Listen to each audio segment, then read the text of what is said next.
October 26, 2025. A single Boeing 787-9 takes off from Riyadh and lands at London Heathrow. It's the only revenue flight anywhere in the world ever operated by an airline that already has 130 aircraft on order, and a mandate from the Saudi Crown Prince to dismantle Emirates' grip on Gulf aviation. Riyadh called. His name is Tony Douglas, and to understand why Saudi Arabia hired him specifically, not a Saudi, not a stranger to the region, but the British executive who just lived inside Etihad's collapse, Abu Dhabi looked across the desert at Dubai in the late 2000s and decided it wanted the same thing. By 2017, those bets had cost Etihad more than $3 billion in 2 years. $1.87 billion lost in 2016, another $1.52 billion in 2017. Watched Emirates fly the same A380s into the same airports untouched. By October 2022, they went and got the one English-speaking executive on the planet who had personally lived inside the failure of trying to beat Dubai, and they asked him a single question. So look at where Riyadh Air actually is in May 2026. Beyond Jamila and the Heathrow route, one plane, one route, 3 years after launch. And it has 130 aircraft on order. An airline that has flown one commercial route with one plane for less than a year has firm orders on the books for 39 Boeing 78 plus 25 Airbus A350-1000s. Options on top bring the fleet trajectory above 180 aircraft. To put 180 in perspective, Etihad at its absolute peak, when Abu Dhabi was throwing money at the problem like it was 2014 again, ran about 120 aircraft. Saudi Arabia's sovereign wealth vehicle sits on more than $600 billion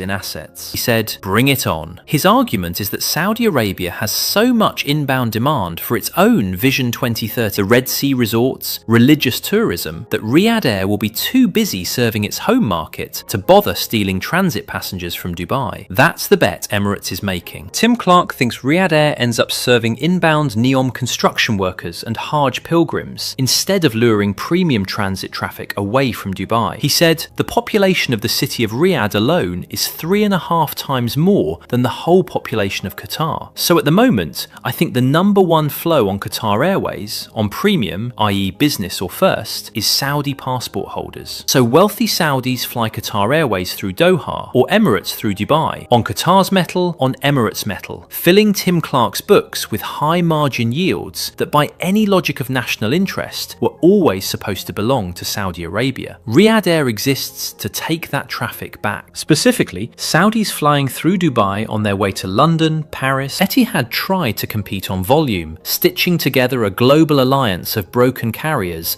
and feeding Abu Dhabi with anonymous transit passengers. Douglas watched that fail in real time. Going after all of Emirates' traffic was the Etihad mistake. Among the cities Riyadh Air filed for, Bangkok, London, Madrid, Paris, Manila, Riyadh to Dubai, a daily flight. State-backed Saudi airline, flying directly into Emirates' home airport, competing for the exact Saudi passengers. Saudi Arabia will open King Salman International Airport. 6 parallel runways, designed by Foster & Partners, the same firm behind Apple's headquarters and Beijing's mega airport. Opening capacity, 120 million passengers a year. So in 2021, Saudi Arabia quietly told every multinational corporation operating in the Middle East, move your regional headquarters from Dubai to Riyadh by January 2024, or lose access to Saudi government contracts. PwC moved, so did Deloitte. Bechtel signed up. Northern Trust shifted $1.3 trillion